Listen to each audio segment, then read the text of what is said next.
Should have you guys popping in any minute now. Once I've got you in here, we'll get started.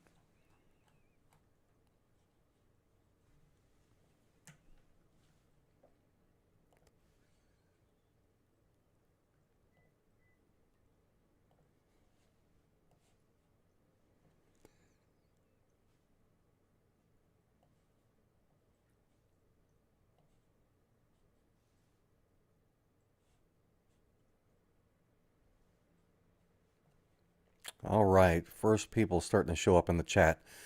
Okay, welcome, welcome. It is about 11 p.m.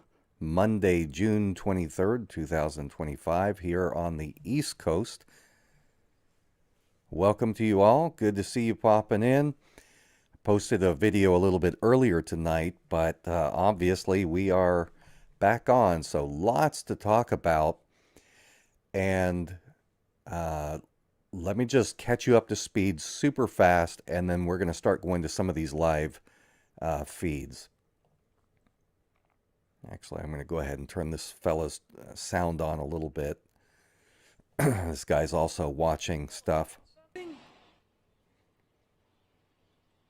Just going to keep that in the background. Sorry if it's a little annoying. All right, so in a nutshell, here's what happened. So I was saying yesterday that what Israel was going to do, Israel is in trouble. They are at the point where they're losing the war. They are struggling, and they need either for the United States to fight the battle for them, or they need to get out.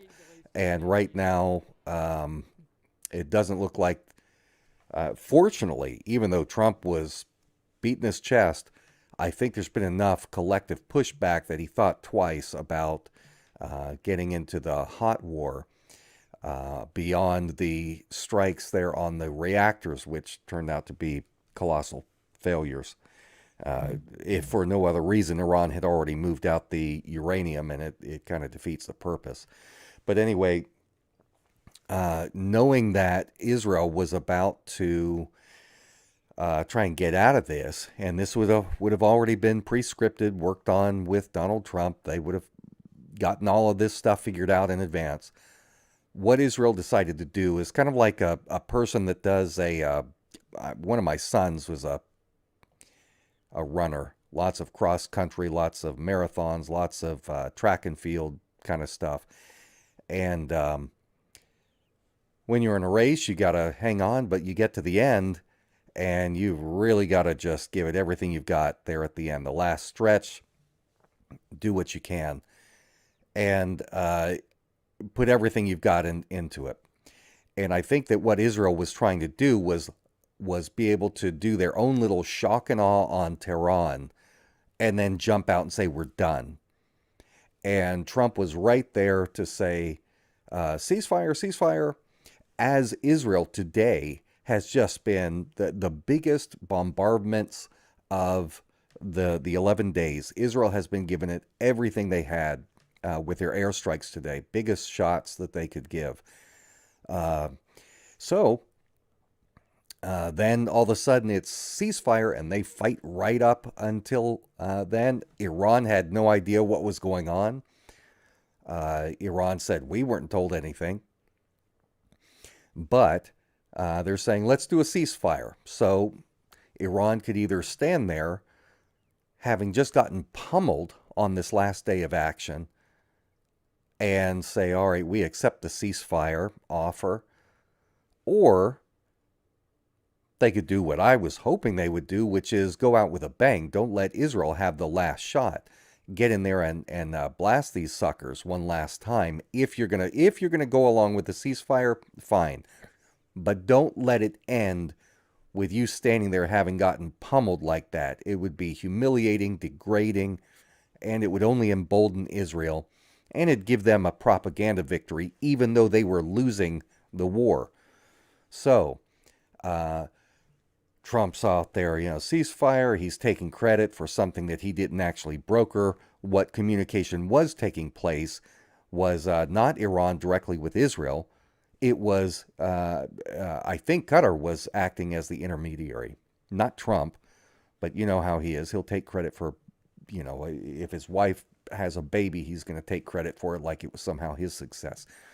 But anyway, so it appeared, by all indications from Iran's foreign minister, that they said, "Oh, we're done."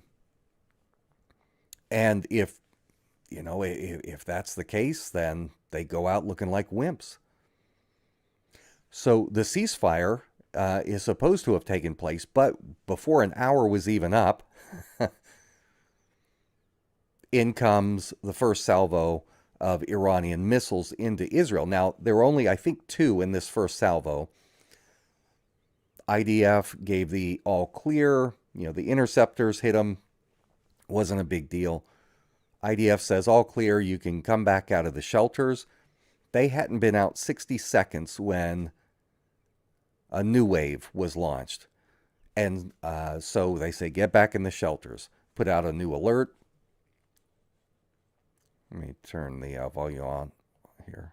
Okay, we have now the cameras I have. I don't even have. I have Haifa and I have Tel Aviv. That is what I have. All right. Now. Haifa So and Tel Aviv.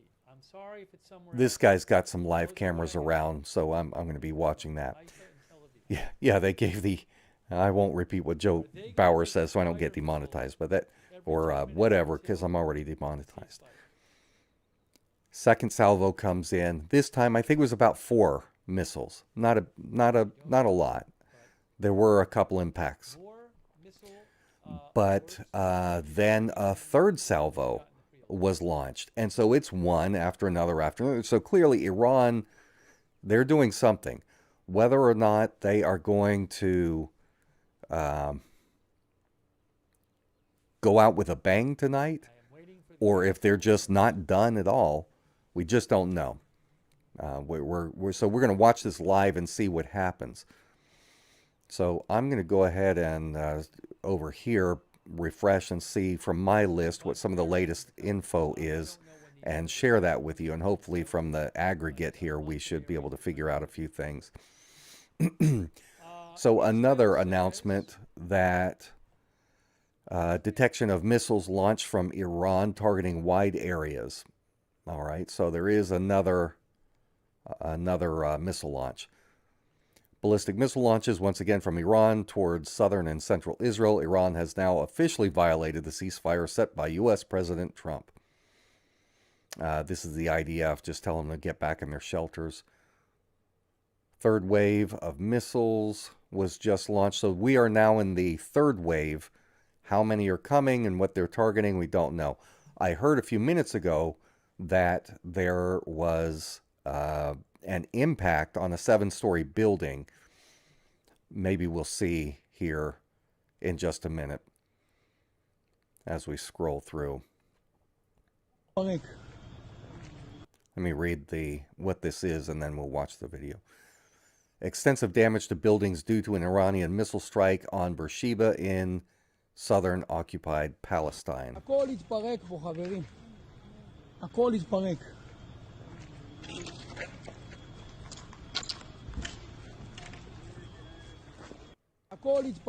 right, so that's that.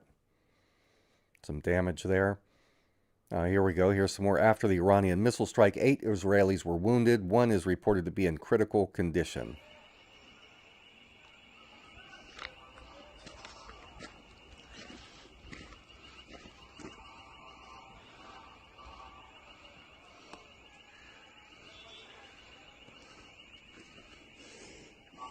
Look at that. That's a lot of damage.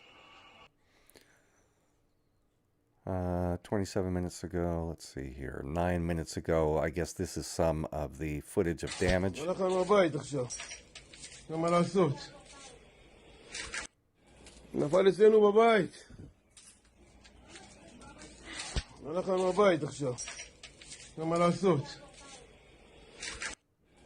right. A little more footage here from the outside.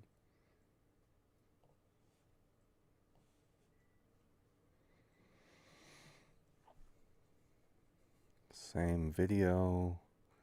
Damage seen on one of the streets near the site of the direct impact of Iranian ballistic missile on an apartment building in Beersheba. This must be the one where they were saying it's 7 stories. I can't tell from this video, but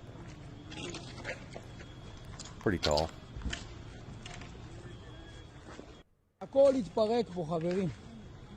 הכל יתפרק. Same video. Footage posted to social media shows the scene of the Iranian ballistic missile impact in Beersheba.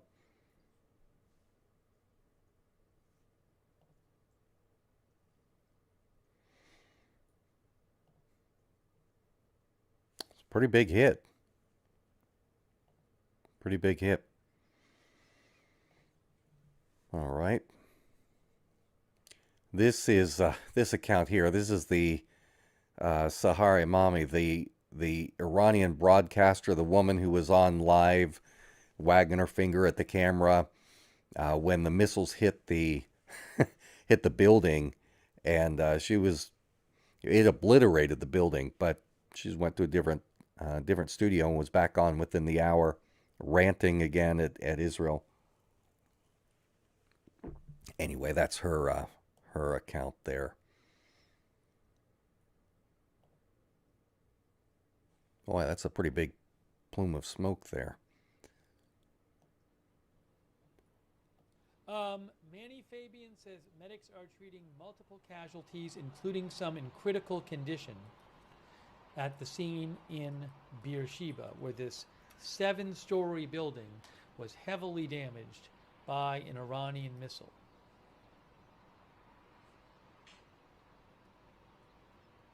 Now, hopefully, when this next group of missiles comes in a few minutes, hopefully the feeds that he's got there will be able to see or hear something.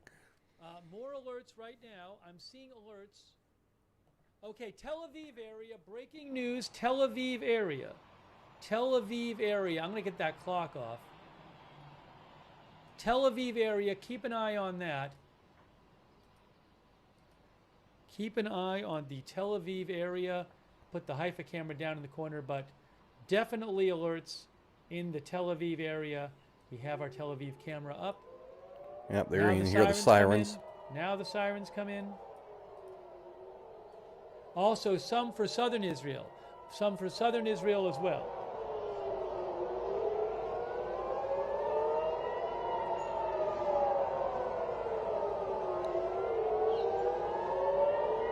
Gerardo, thank you so much, brother. What are the chances that Iran will close the Strait of Hormuz? Of course, it's a possibility. I don't think we're there yet. I don't think they have the incentive to do that yet. It would hurt them as well. And looking at the tepid attack that they made on the U.S. air base today, I just don't think that they are wanting to escalate that big. And that would be that'd be their version of a nuclear bomb. If they closed the Strait of Hormuz, that would be all-out war. And it wouldn't just be the United States. It'd be everybody wanting to get in there and take a shot at them, including the Gulf states. That would be hurt really bad. So I don't think we're there yet. They definitely could do it. They could do it, no question. I just don't think we're there yet. This would have to escalate big time before they would do that. And it would have to be really in dire straits before they would do it. That's kind of like their kind of last option is to close the strait. So I think they could harass, they could scare, they could intimidate, but to actually close it, as easy as it would be for them to do it, I don't think they're going to do it just yet. That's my opinion. Thank you so much, Gerardo, for the donation. And all of you who make a donation during the stream of $5 or more, if you email me at jake@blackstoneintel.com, I'll send you a personal thank you letter. Just send me your address and your username from this. I can't see the full name here because I've got my... Okay. Lamin Jadama. If the ceasefire stands, will it embolden Iran to aggressively seek for nukes? I'll tell you what I think. I don't think so. I think that they would have every justification, every reason to do it. But they can't do it without being detected. And they have seen that if they do it, they're going to get hit. And I just don't, I think that they would be more likely to try and get a nuke under the table from North Korea In or from Beersheba, Pakistan I just saw that confirmed. Three than people to have create died their own at this in point. the They could missile do it in a damage. matter of The missile months damage or to so, a building in but Beersheba, first they got to Israel. get the centrifuges back CNN, online. Times of Israel reports. 3 people are dead from the Iranian missile that hit an apartment building in Beersheba, Israel, a short time ago. All right. Condolences to their families. So you see here in this video on the right on the screen the apartment that was hit, 3 dead, confirmed 3 dead. Thank you, Gerardo.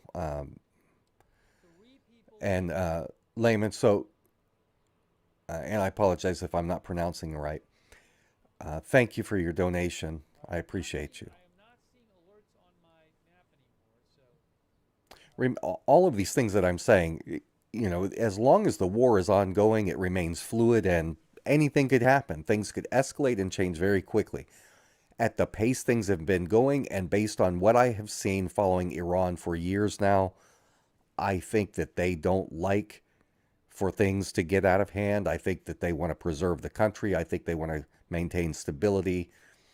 They don't want Iran to become another Iraq and descend into that kind of chaos. And so I think that Iran, while they're willing to show that they're tough and defend themselves when backed into a corner, I think that they have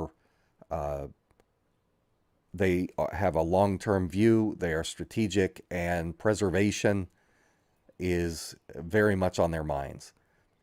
Not just for the country as a whole, but specifically for the Islamic regime to keep that in place and not have the country flip over to something like this moron Reza Pahlavi, the son of the former dictator puppet that we had installed. All right, let's see here. Let me refresh and we'll check.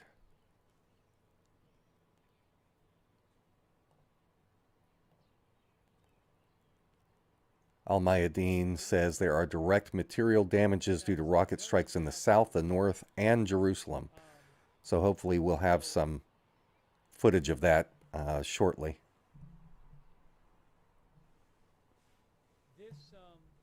the ceasefire, if it's starting at the time President Trump said, it's Now, as they're starting to talk about the ceasefire, remember this ceasefire was kind of pushed on Iran. It was Iran would love a ceasefire at some point, but not in the way that Trump and Israel was trying to set it up. They wanted them left broken and humiliated with a massive bombardment all day long in Tehran. And you can't leave it like that. They killed a lot of people today in Tehran. You can't leave things like that. It's not right. It'll just make them beat their chests and say, look what we did. And just like any bully, when they think they can get away with it without consequence, they'll just keep coming back. So it was good that, in my opinion, very good, strong move by Iran to carry out these strikes and have a show. Now, does Iran intend to go along with this ceasefire? I think so. I think that it would be strategically smart for them to do it. But I think my opinion, what I wish they would do is go out with a bang. Just for everything that Israel did to them today, do it back and then some. Hit these apartments, hit these residential buildings. You're going to target Iran's civilian population. Make the Israelis pay.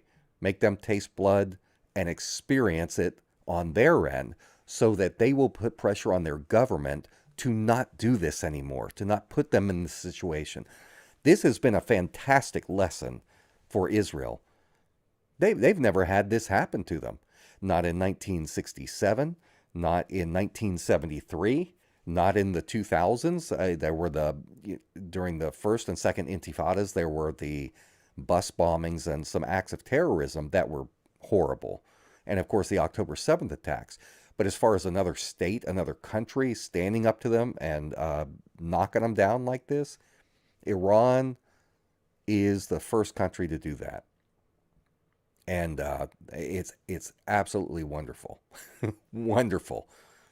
Because now the Israelis know they've been handed a defeat. They didn't knock out the... Netanyahu made it clear, we're not stopping until the nuclear program and everything's destroyed. Well, that hasn't happened. They've done damage, but Iran made off in advance. They knew it was coming, and so they got the uranium out. It's not over. And it's very unlikely that they did any serious long-term damage to Fordo. Trump keeps saying, oh, it was obliterated, but that's because he doesn't want to look like an idiot. That he did this for nothing. That it was all about making sure they don't get a nuclear bomb, and then you don't actually destroy the facility. He just wanted to look tough. This was horrible. What Donald Trump did, he won't be impeached, but he ought to be for this. Joel Dalton says, Israel needs the ceasefire more than Iran. Their missile defense stocks are depleted. I think that's very much the case. And that's also, Joel, thank you for the donation and thank you for the comment. I think that it's very important that that Iran not just let them off. You know, if you start a fight with somebody and the other party starts to get the upper hand and you try and walk away and say, no, that's okay, leaving it where you got the last shots in, that's not right. If you're on the receiving end and you're starting to win, you need to pop that guy a couple times more. And with them having depleted a lot of their Iron Dome rockets, David Sling, they can't handle the masses of attacks that Iran still has the capability of launching at them. And they know it.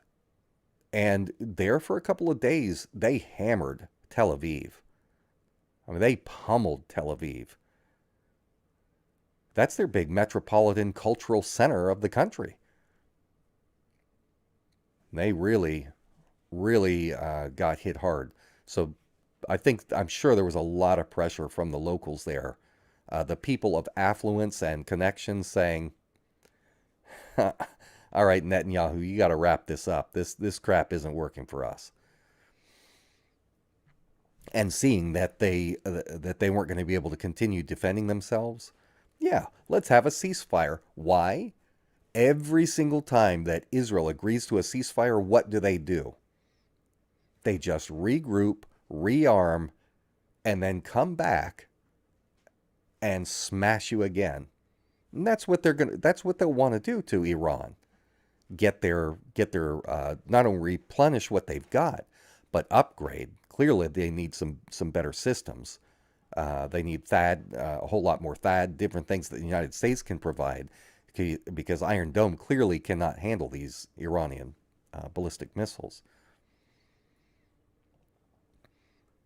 So that's what they would do. And then Iran would be at a disadvantage when it's time for Iran, when they get back into this again, because inevitably it's going to happen. Iran would not have as easy a time as they did now. So send them a message, a psychological message, punish them, make them hurt. And that will not go away for some time. The memory of that stinging defeat will stay with them. It was a lot of years before Israel went back into southern Lebanon after Hezbollah kicked their butts. Hezbollah rose up in around whatever it was, 2006, and just walloped them, drove them out of southern Lebanon. It was fantastic. But they learned from it. And of course, the second round, they they certainly knew what to do. All right, well, it looks like our friend Steve there has stepped out, so let me go back through the list here, see if we've got any more videos. Iran continues to launch ballistic missiles toward Israel as Israel warns citizens in Iran of continued military operations within Mehran and District 6 in Iran's capital, Tehran. A ceasefire announced by Trump should be taking effect in a few more hours if it is true that both Iran and Israel agreed to it. So I think Iran is likely going to try and take him up on this ceasefire, but not before they get their licks in.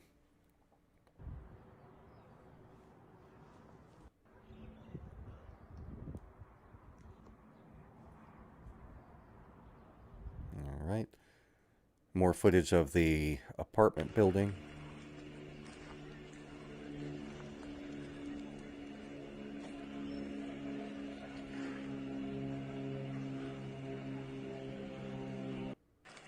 All right.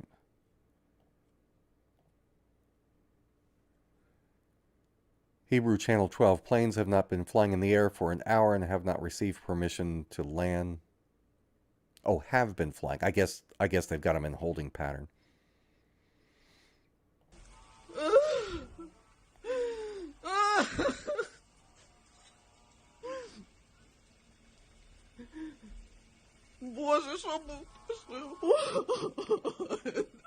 Oh, woe is me. Woe is me. My apartment's damaged. My apartment's damaged. I know we flattened 95% of the residences in Gaza, but sorry, you got no pity, no sympathy. 2 years ago, yeah, I would have been sitting here in this stream talking about how we need to have our humanity and think about what it's like, even if they're aggressors. No way.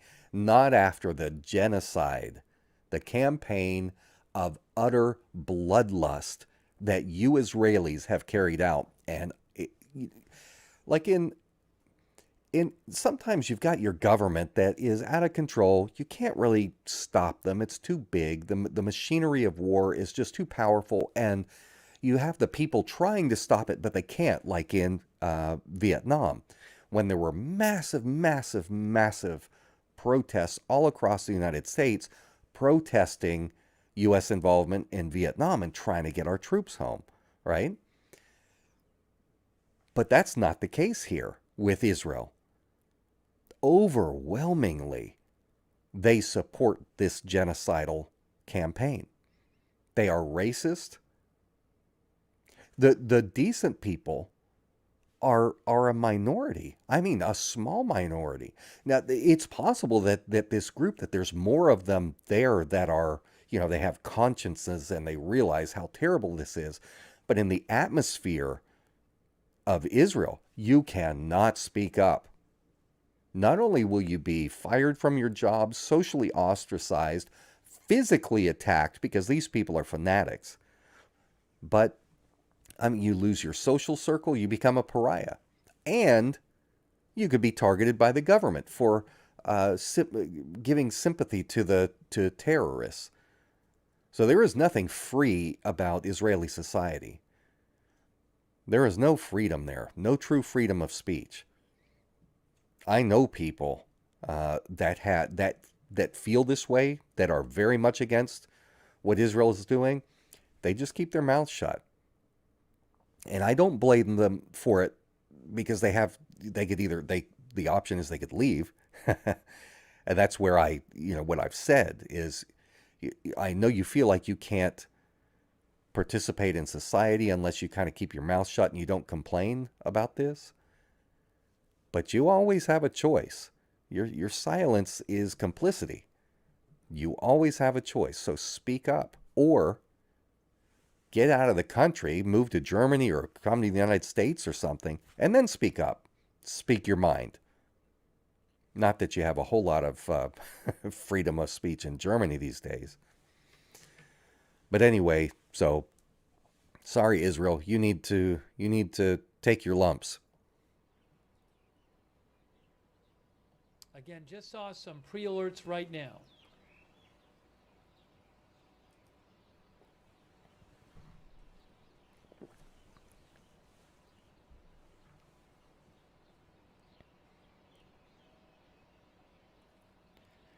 Anyway, thank you, Joe. Oh, if you don't have X, you Joel, might I'm need sorry. an X account to see those links.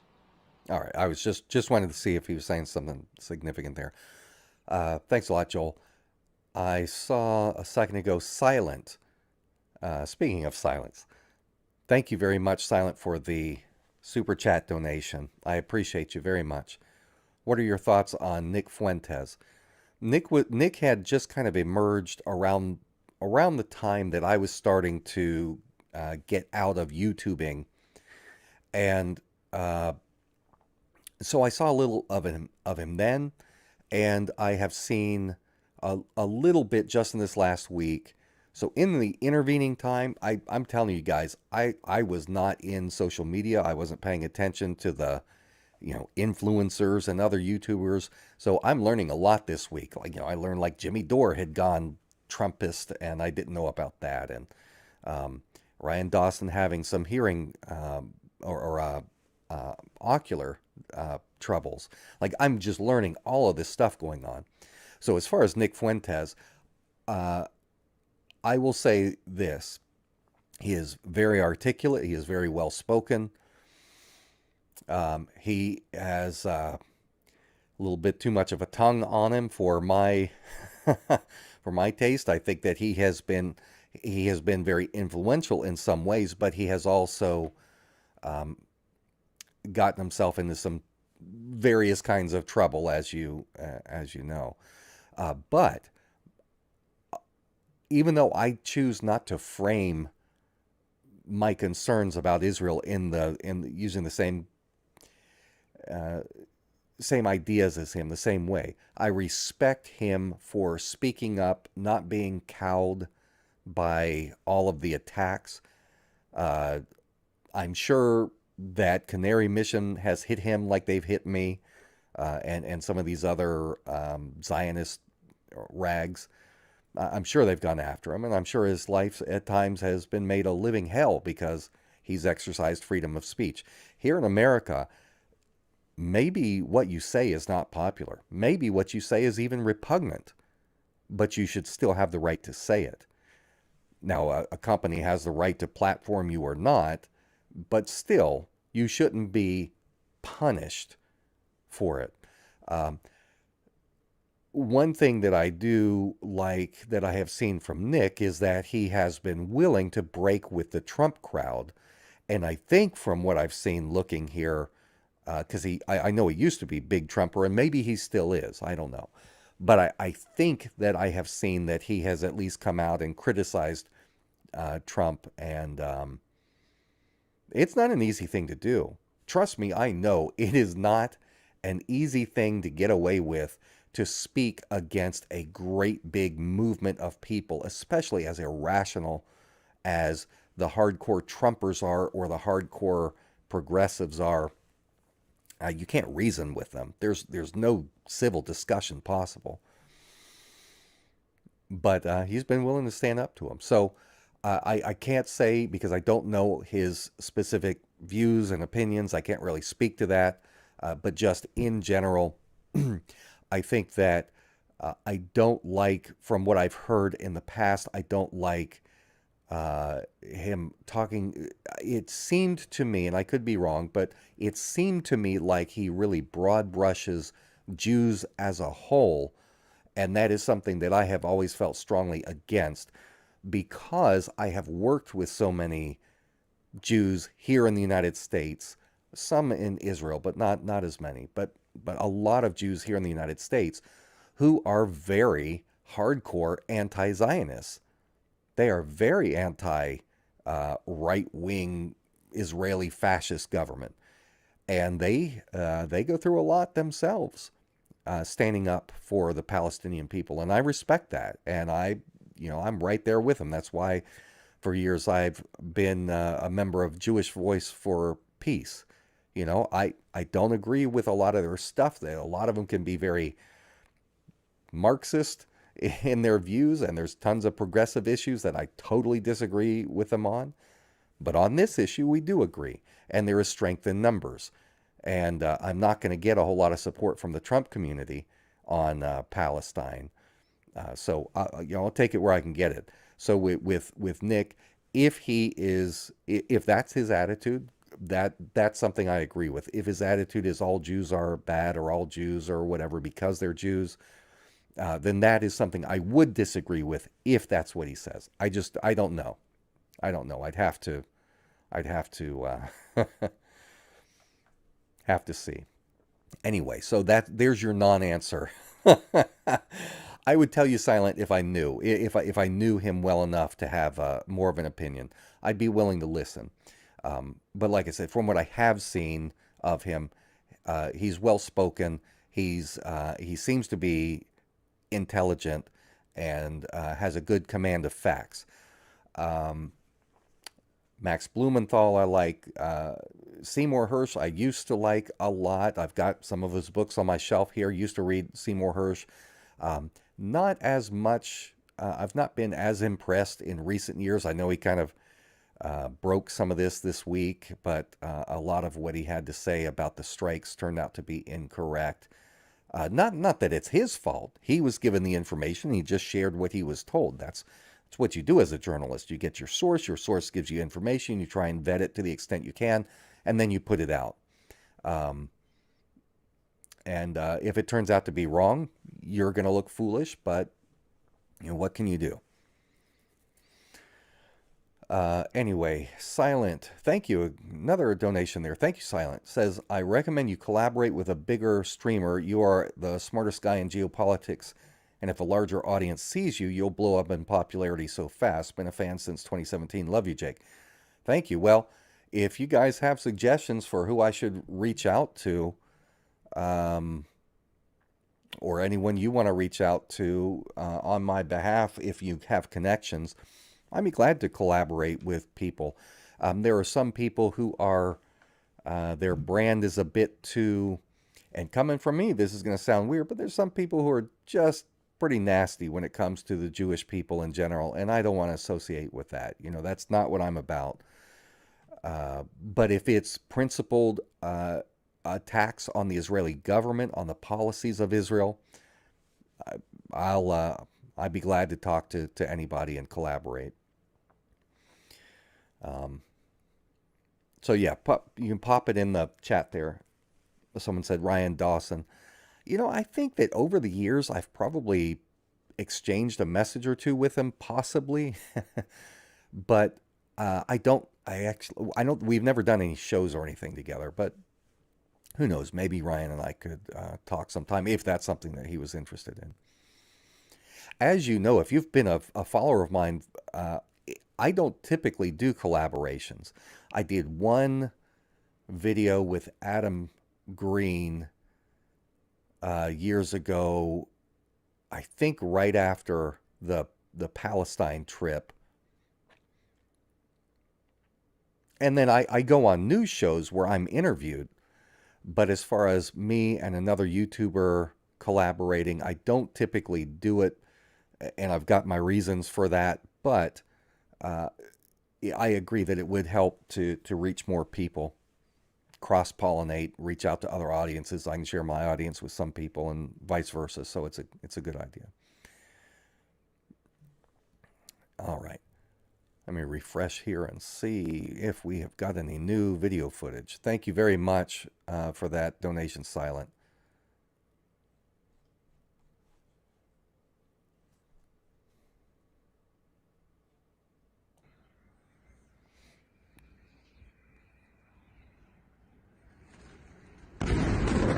Ooh. Whoa! Whoa! Whoa! You know what?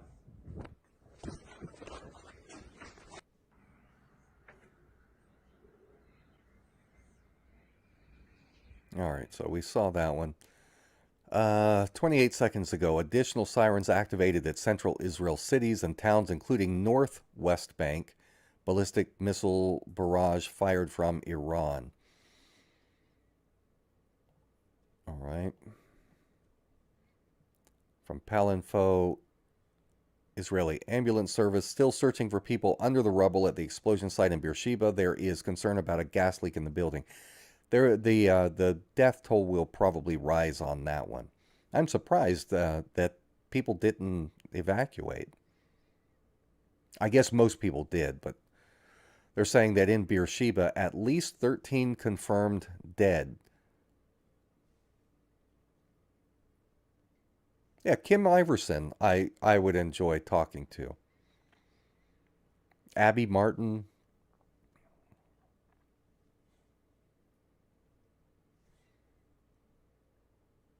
Sirens sounding across Tel Aviv. Let's see what the IDF is saying here. Short time ago, alerts were activated in several areas across the country following detection. All right, that's a standard thing. And then, oh, the defense is not airtight, and therefore the public must continue to adhere to the home front's instructions. Air Force operating to intercept and strike when possible.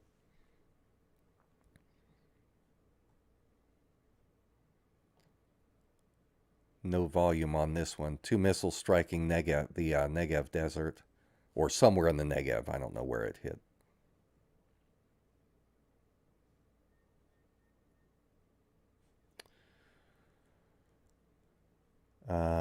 We saw that one. Gas leak and buildings destroyed by Iranian missile in Beersheba. We saw that one earlier. Saw that. Yeah, good. This guy has got the timeline that I was talking about earlier. 5 a.m. alert, down to the shelter. 5:30, cleared to head back up to bed. 5:40, second alert, down to bunker. 6:05, cleared to head back up. 6:10, third alert, down to bunker. 6:30, cleared to head back up. 6:35, in elevator, fourth alert.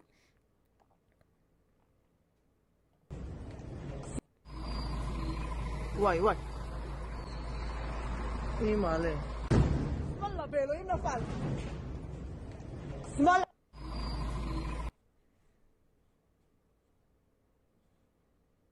We saw that one, but I want to see it again. Oh no, maybe we didn't see that. Yeah, it's the same video, just somebody cropped it. More pictures here of the damage in Beersheba.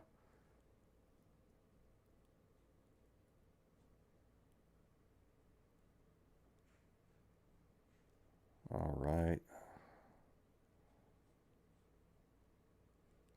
Okay, no new. Nothing down further there. Yeah, Whitney Webb. I've talked with Whitney. I've never done any shows with her, but I've back when she was working on her Epstein book, since I had done work on Epstein already. I had already done, I don't know, written maybe 100 or so pages on the Epstein stuff. This is before it became like mainstream, where everyone was talking about it. But I didn't have time to really delve in and do work on a book, and she did, and we talked for a little while just about financial records.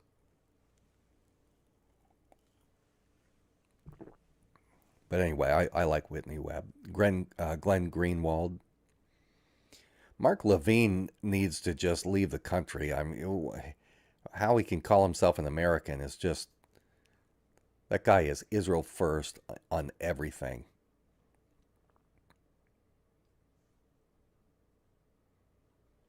What is this one?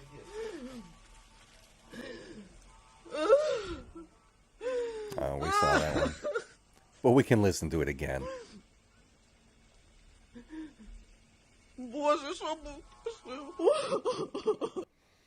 Yeah, Silence says, Jake's most impactful words, no more wars. You've seen that.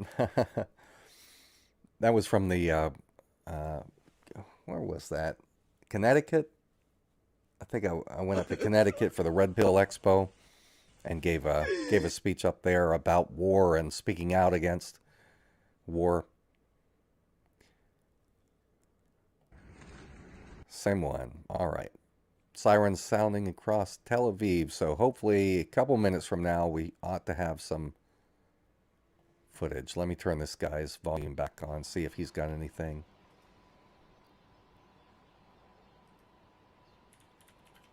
He's quiet too. It's hard to talk non-stop when there's nothing going on. I know.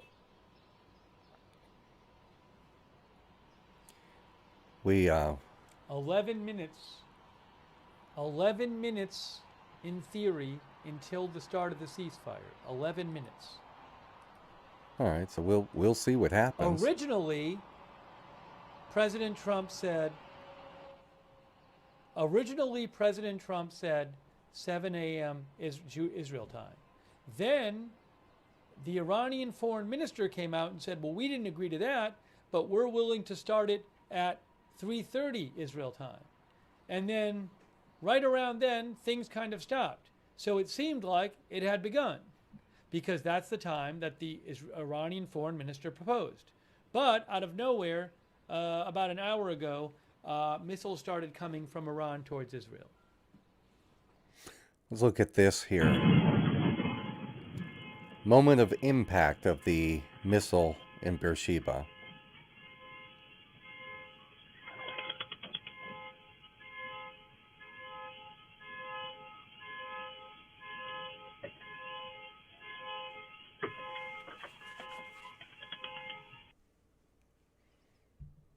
Well, where was the impact? Moment of impact. Did I miss it? Maybe I was, oh, there I was expecting to hear it. Yeah, there it is. I see it in the background. Duh. Let's watch it. Sorry about that. Let's hear that one more time.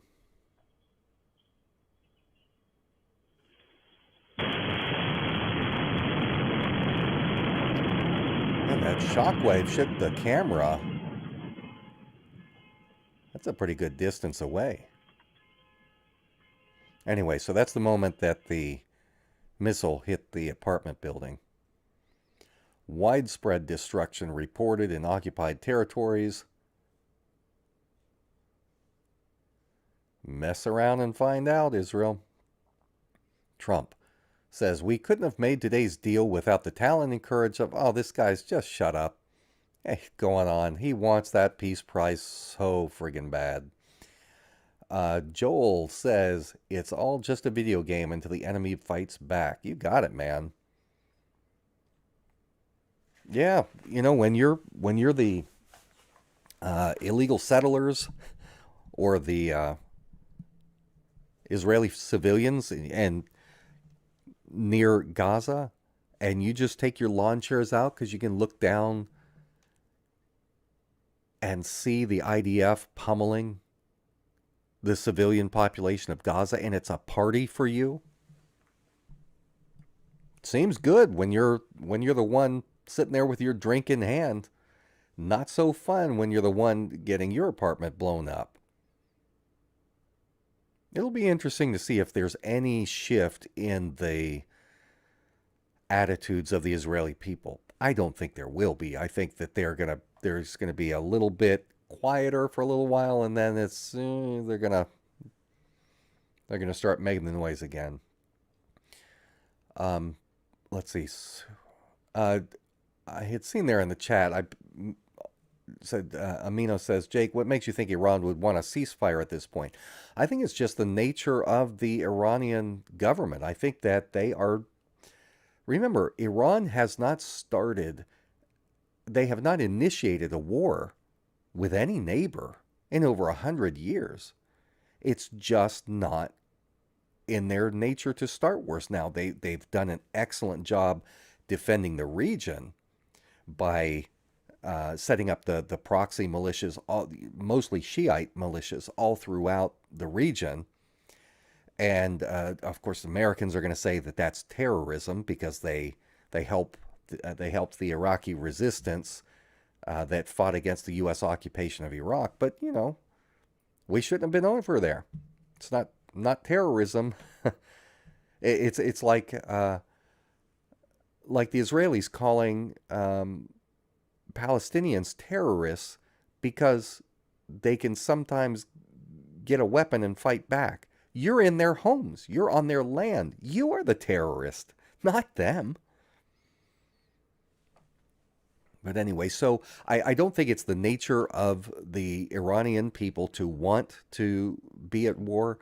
I don't think that the regime wants it. I think that they are struggling because of the all of the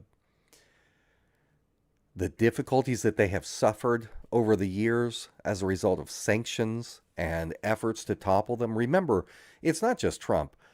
The entire intelligence establishment, which is just an arm of the overall military industrial complex, they want to topple Iran. They're still upset about getting booted out in 53. Or not 53, but getting booted out. They got their guy in 53. They got the Shah in, and then he was booted out in 79 when the Ayatollah was allowed to return.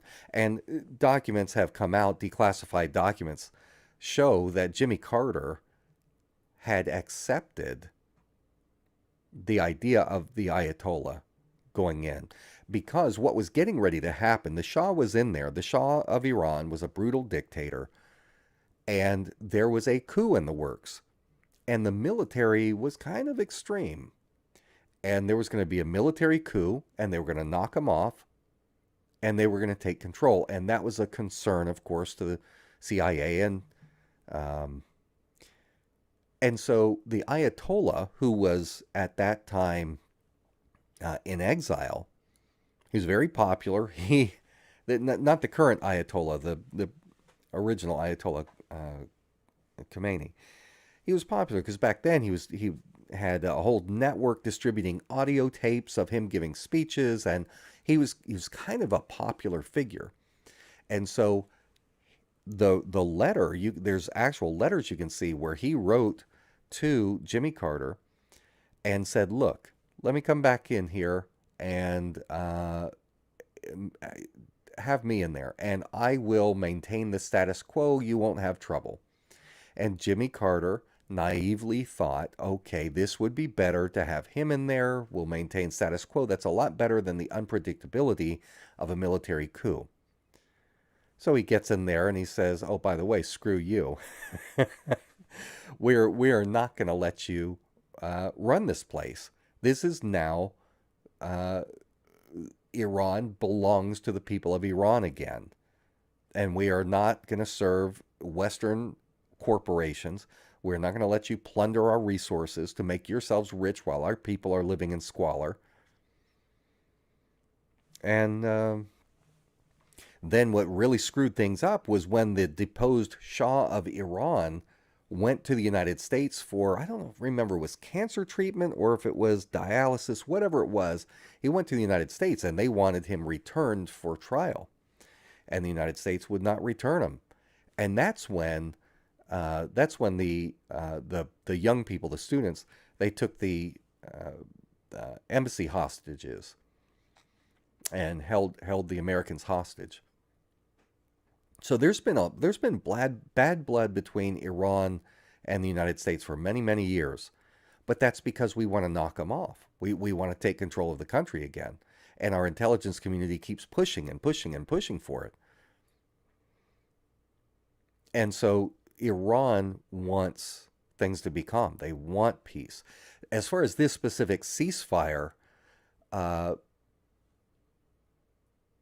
they have seen in the last 24 hours what Israel is capable of. Israel might not be able to stop the Iranian missiles, but Iran does not have the ability to stop the Israeli airstrikes.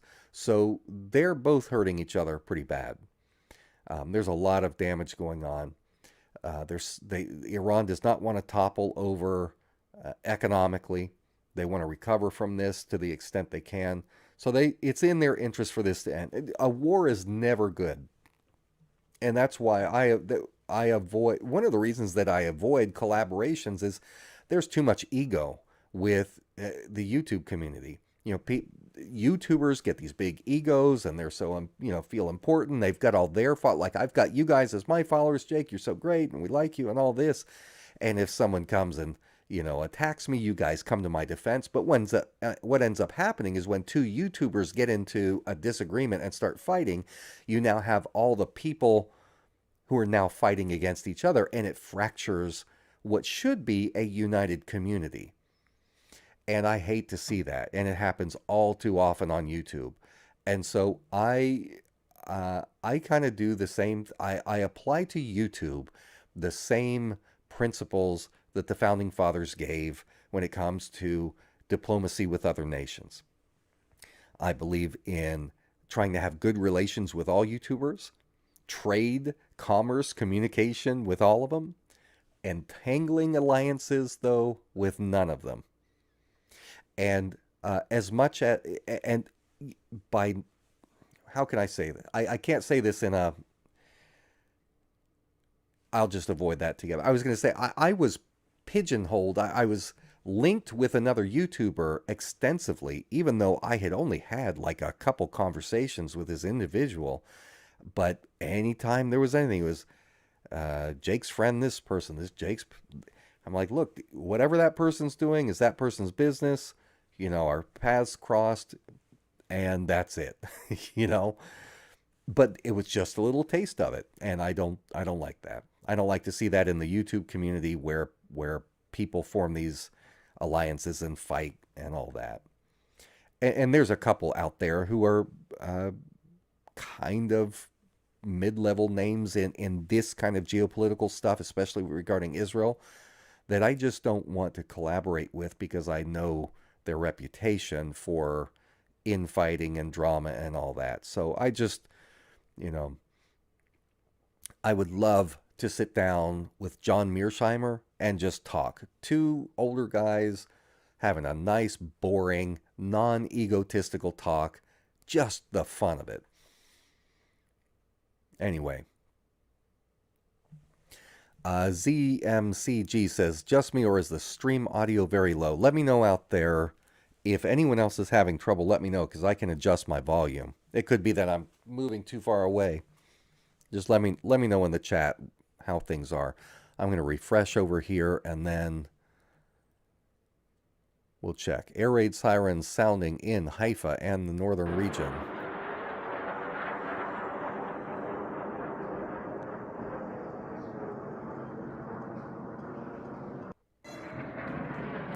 Yeah, Sandra Clagan says, Jake enjoys water. You know who else liked water? Hitler. That's how it is. That's how it is. In fact, what is it? I don't remember which one. Probably Canary Mission. One of them.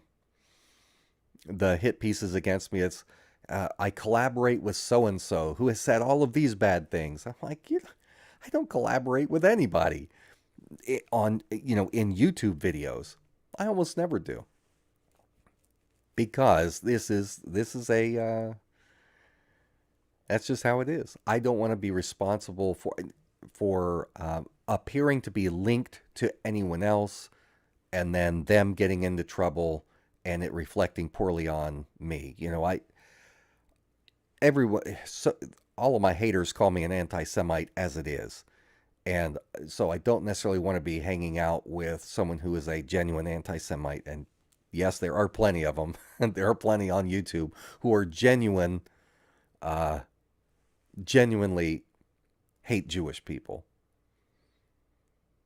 But I'll tell you, with some of the people I have collaborated with a little bit, in the past, I have stories. It's funny what some people will say or present themselves as,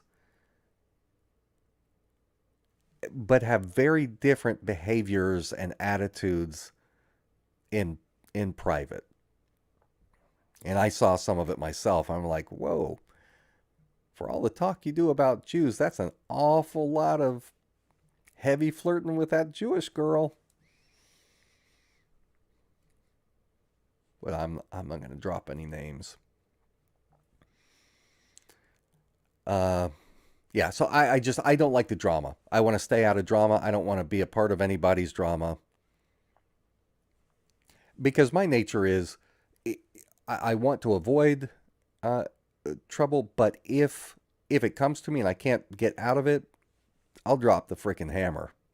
But I'll smash. To defend my reputation. But I hate having to do that the few times I've had to do it, because it just, It's not good for the community. I don't like it. We got to be united on this stuff. So to the extent that I can let something go, if somebody says, "Oh, did you know so and so said this about you?" Whatever. Sticks and stones. Anomander Rake says, "Have you talked to Adam Green?" Probably the last time I talked to Adam Green was 2019, maybe. That's about it. I only talked to Adam a couple of times back then. Um, and contrary to what some people think, we did not go to Palestine together like it was intentional. There was an organization that offered to sponsor me to go, and at first I said no because I thought, it's probably friggin' Mossad trying to, get me over there to kill me. But I checked the organization out. I was like, oh, okay, all right, well, they're legit. Yeah, sure, I'll go. That sounds good.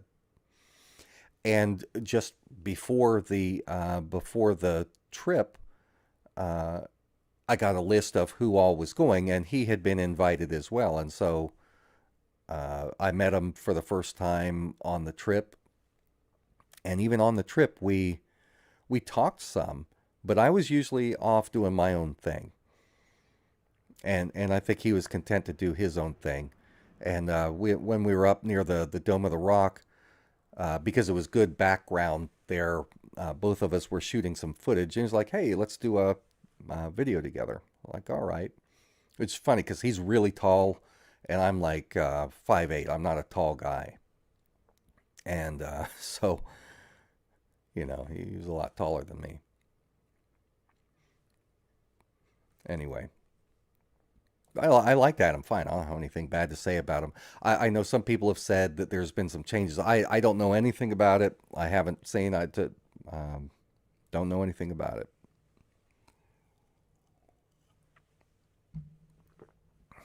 But we got along. We got along fine. All right. Let's see. Yeah, just one 730 says, I always thought you guys went together. It was just total coincidence. The organization that invited me, they had invited some other people. There was a pastor that they invited from somewhere. Really nice guy. Actually, two pastors, one with his wife and one by himself, uh, and a couple of other people. And Adam was invited as well. So that's how I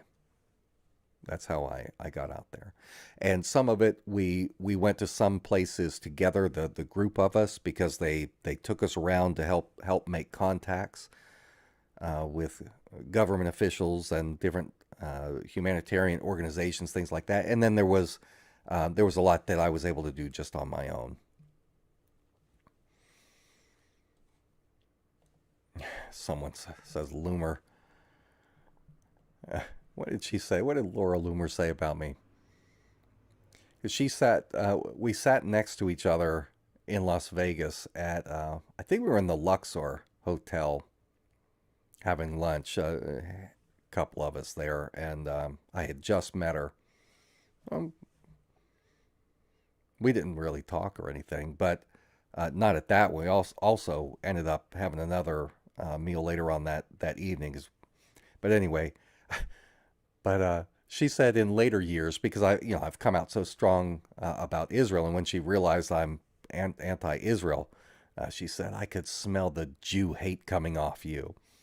Like, huh? That's funny because you didn't seem to smell any Jew hate when I was talking with you. You didn't express anything. But anyway, I am not a fan. Not a fan.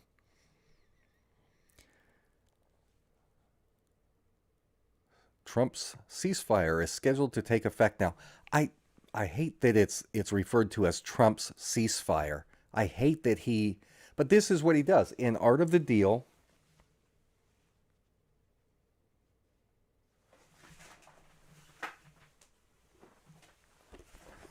Art of the Deal, which I have read many times.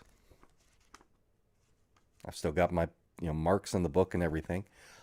I've read it. I know what he does. I know how he does his deals. It's not the kind of deal making that normal people make. His is all about high pressure tactics to bully someone into submission with lawsuits and theatrics and preempting. But one of the things he talks about in here is you take credit early for something, even if it's not, you want to look good. And it's about image. And that's part of his art of the deal, is you take credit for other people's stuff. And that's what he's doing. He's taking credit for something that he's not done. But whatever,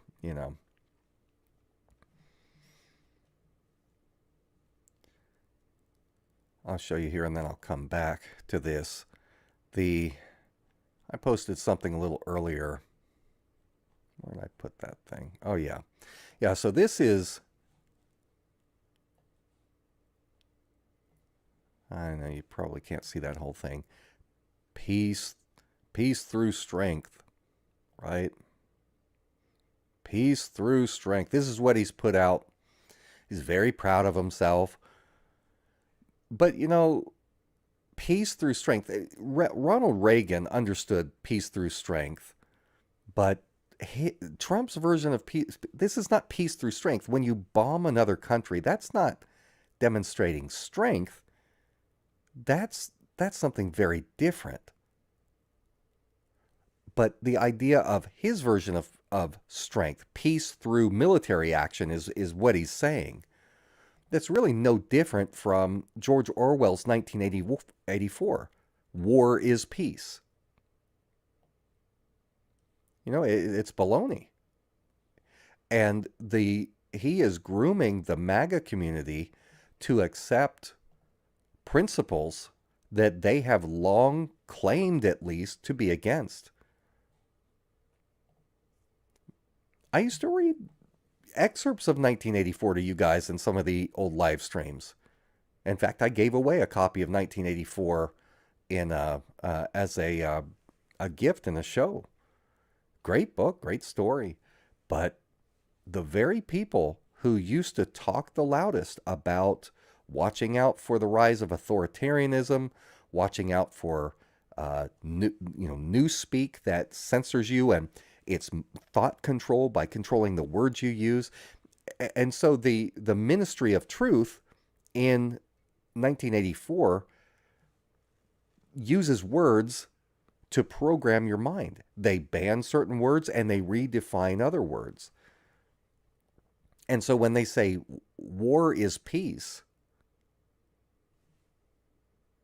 when I see Donald Trump boasting about peace through strength, when clearly what he's referring to is the strength of attacking another nation with B-2 stealth bombers, that's not right. Peace through strength was in the 80s. I remember very well because I was a fanboy of Ronald Reagan. I was still a kid. I used to draw pictures of Reagan when I was a kid. Not good ones. But I was a fan of Reagan back then as a youngster. And so I remember hearing all the time, peace through strength. But that didn't mean that he was trying to strong arm or threaten or carry out acts of destruction against the Soviets. He was a fierce negotiator. He was willing to walk away. And he did. He walked away from talks with Gorbachev, high-level talks. They couldn't come to agreement. And everyone's expecting that he would give in. I'm like, nope. Now, also, this concept of peace through strength can be taken to the point to kind of justify it can be used as propaganda to justify massive military spending to basically feed the military industrial complex with tax dollars, and not just tax dollars up front, but massive amounts of weapons and military spending from Federal Reserve loans that the American people will then have to pay back. Got it. Obama's fly is in here. Obama's fly that also landed on Mike Pence's face during that debate. But anyway, so I I think that we can be a strong nation with a very strong military and defend the United States and be a safer country by closing down these hundreds of unnecessary empire building outposts, these military bases all around the world, shut them down, bring our troops home, pay them well, train them well, arm them well, give them the weapons they need to win. But when you get into this empire building, you have to keep spending more and more and more and more. And when you have so many weapons in stock, and there's no more room to take any more of Raytheon's whatever, Northrop Grumman's latest missiles, because you're all stocked full. Well, what do you have to do? You have to take these missiles and go give them to another country, like Ukraine or like Israel, to make room for the United States to purchase new supplies from the military-industrial complex. Donald Trump has proven, he proved in 2017 as soon as he took office and worked up the biggest arms deal in history with Saudi Arabia. And in his second term, he's done it again. Just in the couple of months he's been in office, he's already brokered an even bigger arms package to Saudi Arabia. He is selling weapons to everybody over there in these Gulf states. A lot of these people are crazy, and we're giving them weapons like there's. So that to me is not right. I'm old school, paleoconservative.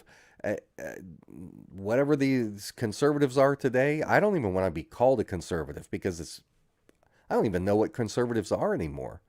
Conservatives today are like, hey, we like big, beautiful bills that are so big nobody knows what's in it. It's going to dramatically expand the size and power of the federal government bigger than ever before. But hey, we're for it. Why? Because that Democrat who flipped to become a Republican so he could run, he says that this big, beautiful bill is a patriotic thing. So sure, I'm for that.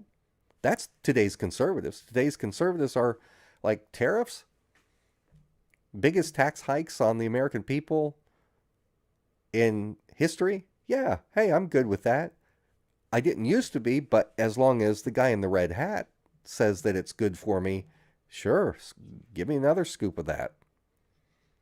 So today's Republicans are not conservatives. Conservative is not just a social title. Conservative is you have fiscal restraint, fiscal responsibility. You don't have new spending programs unless at the very least you cut old ones to bring the budget into balance. But you're always chipping away at the power and size of the federal government at every turn. That's what you do if you're conservative. You don't want to have a powerful executive branch. You want to have your power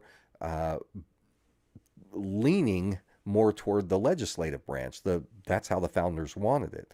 They're supposed to be co-equal, but at the same time, the legislative branch is supposed to be the most powerful. Trump has just turned it into a despotism. Not since Abraham Lincoln has there been this much concentration of power in one person who on a whim can say, all right, 145% tariffs on China. No, I changed my mind. Yeah, let's do it again. And while we're at it, let's give 10% tariffs on everybody in the world. One man doing this. It's not how it's supposed to be. We're not supposed to have a king. We're not supposed to have a dictator. We're not supposed to have so much power we're not supposed to have somebody who can say, oh, I'll just go bomb Iran. You know who used to talk all the time about bombing Iran? John McCain. Look it up on YouTube. Look for him on the campaign trail when he was running for president in 2008 at one of the rallies, singing bomb, bomb, bomb, bomb, bomb, Iran, or Iran, or however he said it. That's a neocon thing. Trump's a total neocon. Absolutely, he's a neocon. I mean, just take away the red hat, take away the face paint, take away the excessively long necktie. Just pretend it's not Donald Trump. Pretend it's Barack Obama. And look at the actions. The actions are bad.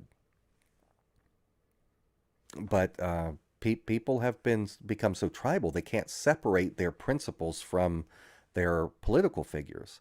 They're loyal first to the figure, and their loyalty to the principles are a distant second, if even that. And that's a big problem in America. So if you are MAGA, I'm telling you this because if you're MAGA, then you should be for small government, and you should be very concerned about the concentration of power in the White House right now. That's not how it's supposed to be. See, Iran has violated the officially declared ceasefire. A sixth wave of ballistic missiles are incoming towards Israel. First of all, good. Second of all, just tough. Let's see what else we got here. Sirens wail again at occupation sites after a sixth Iranian attack in 2 hours. Tucker Carlson. Oh, speaking of Laura Loomer, I guess Tucker Carlson's talking about it. Let's listen to. Let's see. I guess I can listen to this. Who was it? In my last live stream, it was like 5 hours. We were just looking through Twitter, and there was that one song. I was just going through posts, and there was music on one of them, and we listened to like a minute of it while the video. It was the video footage is what we were looking at, but it was the boom boom Tel Aviv, something like that, and I didn't know what it was from, but anyway, after the thing was over, the live stream was over, I got a message from YouTube saying, due to copyright, whatever, I'm like, oh crap, is this going to be a strike?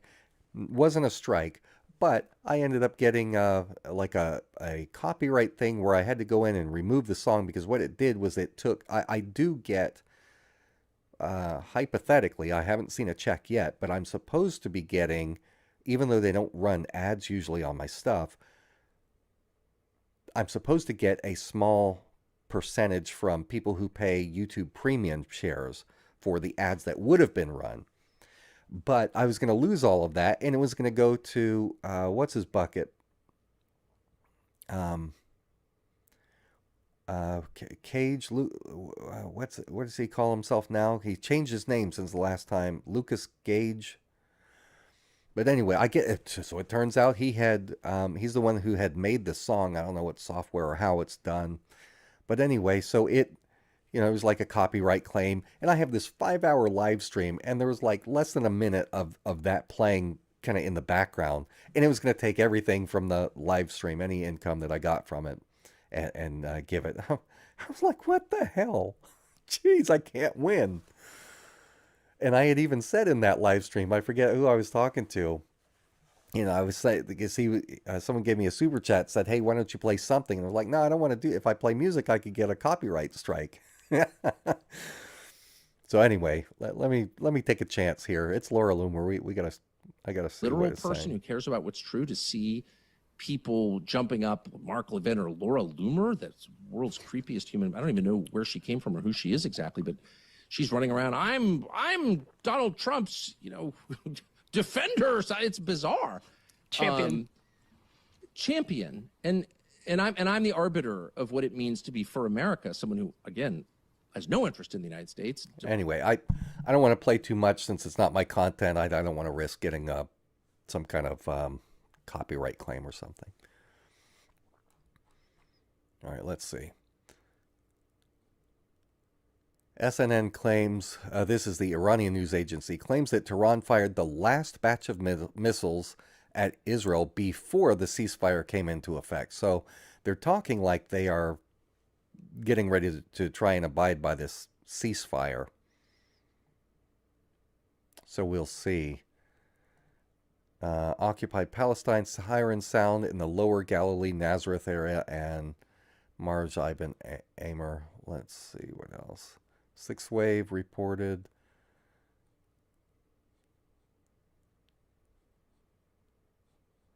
Hopefully it's a big one.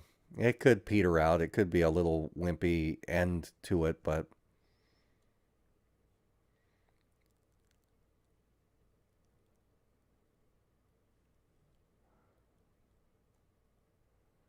and meanwhile, while all of this is going on, Israel is just slaughtering the people in Gaza. You know that since America kind of took responsibility for the humanitarian aid stations, because you know the USA and Israel, they have to have full control over what food is brought in. Can't have the UN or other humanitarian organizations doing what they're good at. You got to have us running the show. Since we took over doing it, 467 Palestinians have been gunned down and murdered by Israel while they were there for food, waiting in lines for food, or trying to get there to get food. 467 people. And another, I think it was 1,300 was the figure. 1,300 additional casualties, wounded people whose only crime was they were trying to get food. They're starving because of Israel's blockade.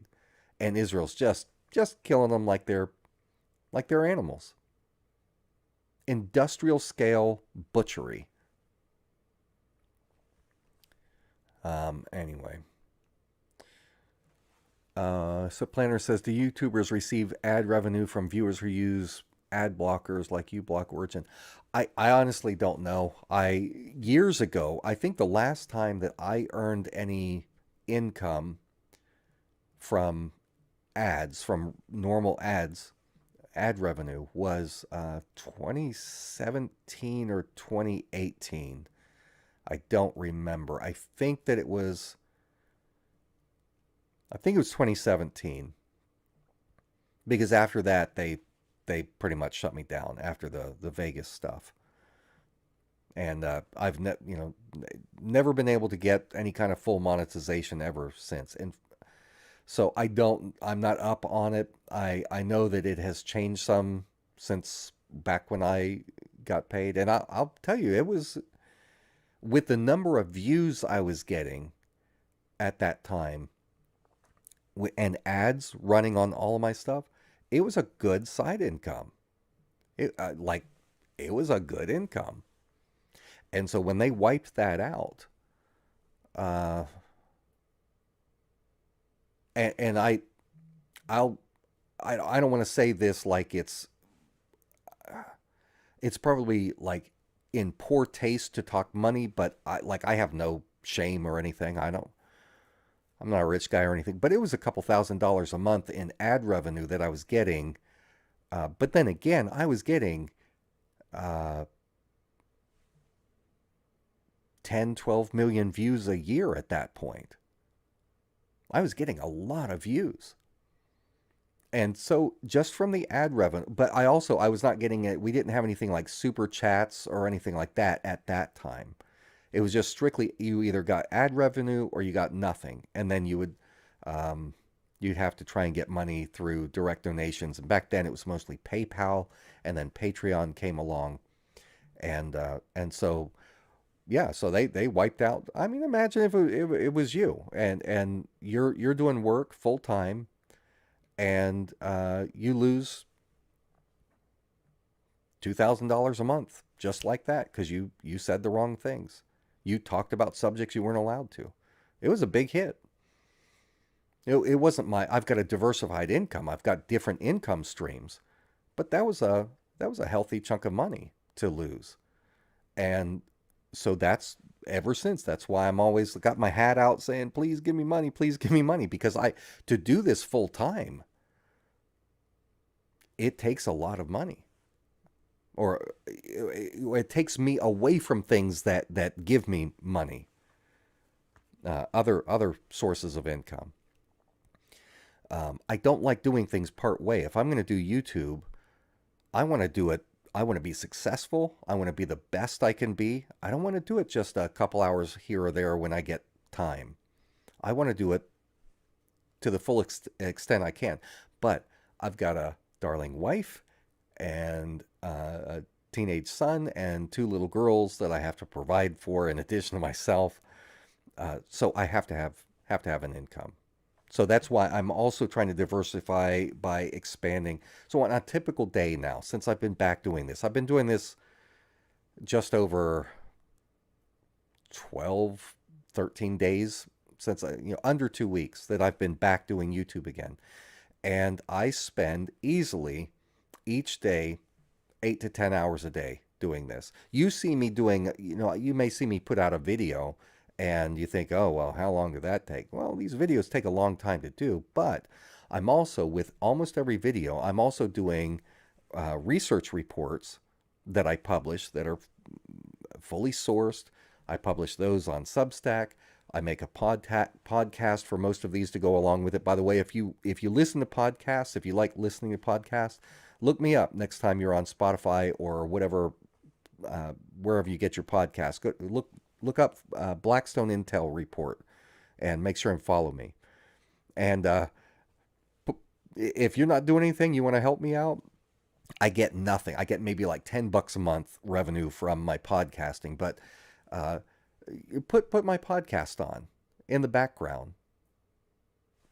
Just run it. I've got some pretty good stuff, I think, series on Jeff Epstein that I did. Whole lot of material on Jeff Epstein. So anyway, give a brother a hand. Speaking of giving a brother a hand, let me thank my donors here. James McCormick. Thank you, James. I really appreciate you, good sir. Thank you. Thank you. And then Flick Off. Hey, Flick Off's back in the chat. Says, are you familiar with the Voice of God tech used in Iraq? I ask because I think Trump is stupid enough for it to work on. I don't have any personal experience with the Voice of God tech, but I'm aware of it. I know what it is. The basics. I don't have like a great knowledge of it. But yeah, it could be. It could be. I think, boy, he's got such a God complex. Did you see that he put the one tweet out today that said "trust in Trump," and he's got this Messiah complex. It's something. I've never seen anybody so full of himself. But anyway, Flick Off. Thanks for the donation. And no, what I'm personally familiar with is the tech that they had on my phone years ago, back when I was still working among the Western militias, particularly with Cliven Bundy and Ammon Bundy. I was out there with those guys, meetings and all kinds of stuff, and the FBI had me surveilled the whole time. I knew it, and so in certain meetings, I didn't take my phone. I'd leave my phone out in the car, and this was I would take my phone into a speech, and I would give speeches about how we can't trust our government, which were real popular among militia types. But I would show them. I would say to listen in. Back then, originally, to listen in, you had to have the phone on. Then they upgraded the tech to where you didn't even have to have the phone on, and they could listen to you. But I said, watch this. And everywhere I would do it, I would take my phone, I'd hold it up for everyone to see. I'd hold the power button, power it totally off. Everyone could see us off. I'd set it there, and we'd give it a second or two. We'd wait, and then beep, beep, there it goes, turns itself back on again. I had one guy get mad at me who said, well, if you know the FBI is doing that to you, why would you bring that in here where they can hear us? I said, my point is they can hear you anyway if they want to. And I guarantee you, a whole lot of you guys, they already have this tech on there. Oh, I'm getting something now. And anyway, you can't trust your freaking government, guys. I don't have to preach to this choir. You all know it. But the people really ushering in a very, very dangerous conflagration of very sordid villains combining together. You've got like the old school, I guess you can call them old school now, Cambridge Analytica. You've got some of these big Israeli tech companies doing their surveillance and their intel gathering and everything. Spyware, now with Pegasus on everything. We've got the FBI talking about, working, using Pegasus to spy on Americans. It's crazy. It's hard to, like, they could, if the time comes that we have, I don't think Trump's going to be like the dictator who turns on us and like comes after the people. But we're going to have someone at some point who is going to do that. And when it does, the apparatus is in place for them to come after the people. And that's why I'm so alarmed. And I scream at the heavens when I do these shows saying, look at the precedent that's being set. If Trump can send the U.S. military into the streets to go after people who are protesting about whatever, what happens when it's us protesting some war that the government is waging or something? I don't ever like to see this stuff happen, and we are rushing headlong into a system of tyranny that would make George Orwell spin in his grave. And he was a hefty guy, so it's not easy to get him to spin. So anyway, thank you, Flick Off, for the donation. And then PM says, nice to see you back. Nice to see you, PM. Thank you very much for the donation. For those that joined late in the show, if you send me an email to jake@blackstoneintel.com, if you've made a super chat donation, send me your address. If you want a personal letter, I'd be glad to write you a personal thank you. I do like to try and express my gratitude. Yeah, and Plain Reality says Palantir, just an emerging threat. I should do a show on that sometime. All right, let's refresh and see if there have been impacts. I'm going to come over here and turn on. Yep, here we go. Here's some heavy explosions heard across occupied territories after multiple rounds of attacks. Let me see if this guy has got... I'm going to wrap up the YouTube stream, and then you'll go right to the next one. I have it set up. By the way, a quick thank you to... All right, so nothing there. All right, so you can see that photo. Israel and Iran ceasefire is now in effect, according to Iranian state TV. Iran has violated the officially declared... Yeah, we saw that. All right. Ooh, is that new?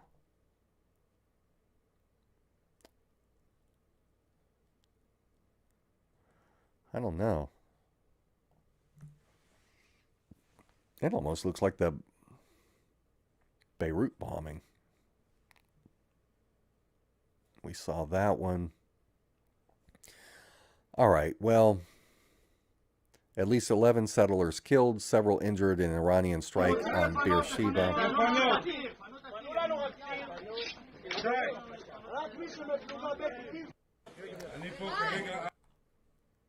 Okay, well, I don't want to play anything graphic.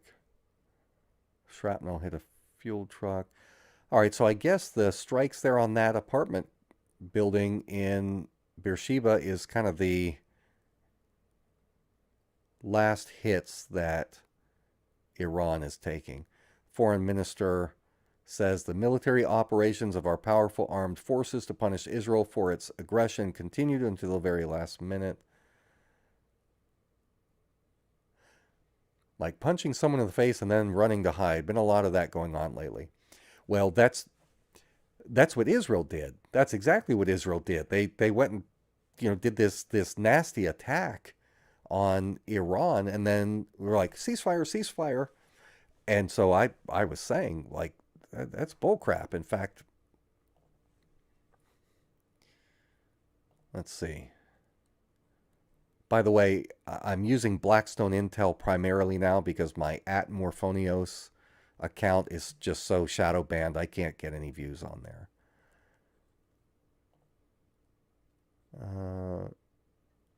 Yeah, I said it seems that time and time again Iran fails to comprehend the nature of their enemies. What Iran really needed to do was finish in the way that Israel finished, with a final display of overwhelming force. Time will tell if it's really over, but unless Iran is bluffing, they seem to be accepting. Yeah, so I was saying I really hope that they go out with a bang, with dignity, showing, you can't sucker punch us and run. Those days are over, Israel. The days of you getting away with this crap, they're over.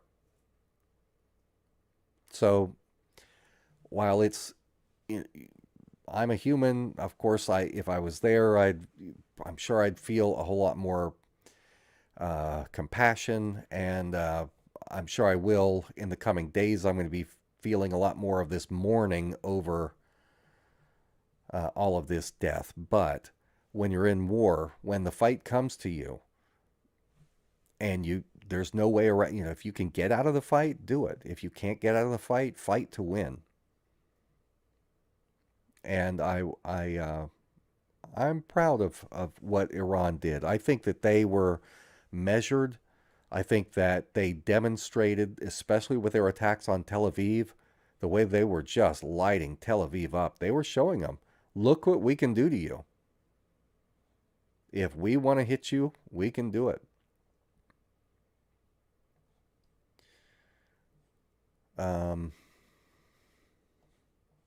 And they didn't, in the end, they did not wimp out. It's not that I want to see bravado, it's that it's effective. Like, it sends a message. It's a deterrent. It's a deterrent against people who would bully you. If you let them abuse you, they're more likely to do it again. But if you stand up to them, even if they end up beating the crap out of you, if you stand up to them and you get some good licks in on them, they're going to think twice before they do it again. Because they're going to know, maybe I can't beat that guy up, but I'm going to come out of it with a broken nose. And that's what Iran needed to do tonight. They needed to show that they were not going to be knocked around. So, good job, Iran. I don't know, what do you guys think? Tell me out there in the chat while I'm switching pages. What do you think about the outcome of this, assuming that this ceasefire holds? And for all we know, it could be ruined tomorrow. But I suspect that both sides want to take a break. I think that's probably it. But put in the chat here, and I'll run through that in a second and see what you guys have to say about it.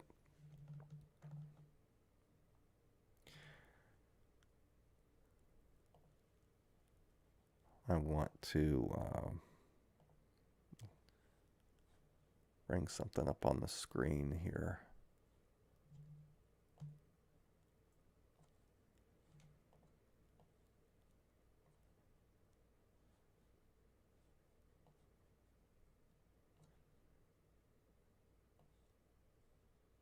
Darn it.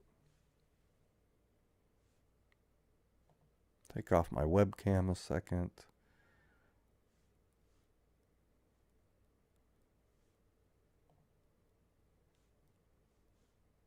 And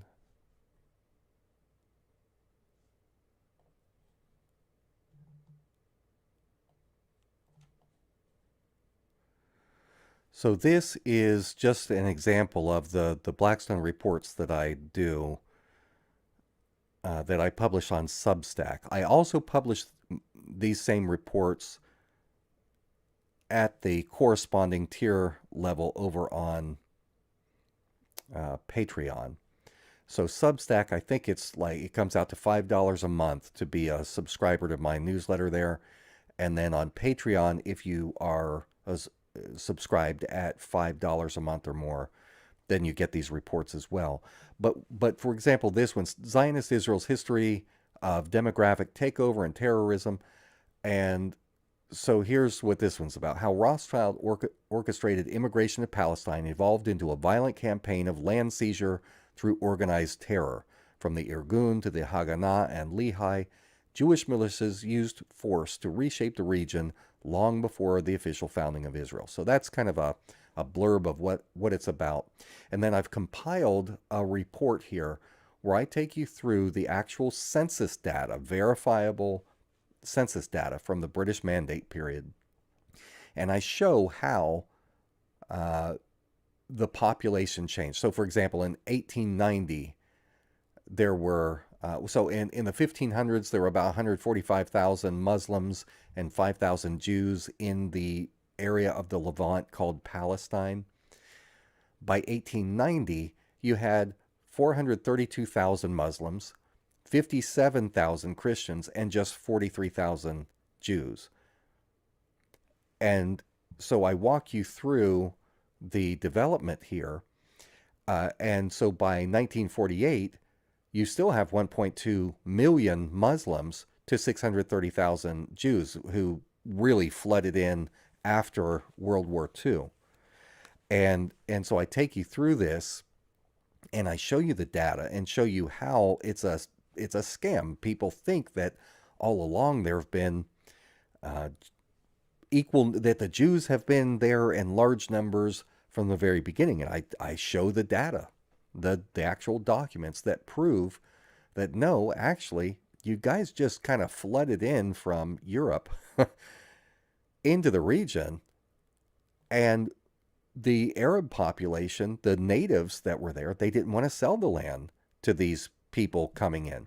It'd be like, for example, if here in the United States, say we have a huge influx of Mexicans through the southern border, and they come in massive numbers, and they want to take homes from Americans, and say they go into Texas, and the Texans are like, no, we don't want to sell. We want to continue living on our own land. And then the Mexicans say, okay, well, we're just going to come back with our guns and we're going to kill you and take it from you. Well, that's how Israel was founded. And that's where all of this trouble, and right up to this trouble with Iran, it all started with in the late 1800s, the project by Baron Edmund de Rothschild of the Rothschild banking family, who was funding this movement of Jews, small numbers of Jews, into Palestine to make money. There were operations going on to make money, and he needed people to work it. And so he started moving Jews over. But the more you did it, the more you're like, we could take this whole land. We could take this whole thing. We just got to move enough people in. And the sad thing is, prior to the Rothschild intervention, even though the tiny, tiny remnant of Jews who were there, they got along great with their Muslim neighbors. The Arabs, the Christians, and the Christians were Arabs, were Palestinian Christians. But they got along. They were neighbors. They watched each other's kids. They traded food together from their various crops and things.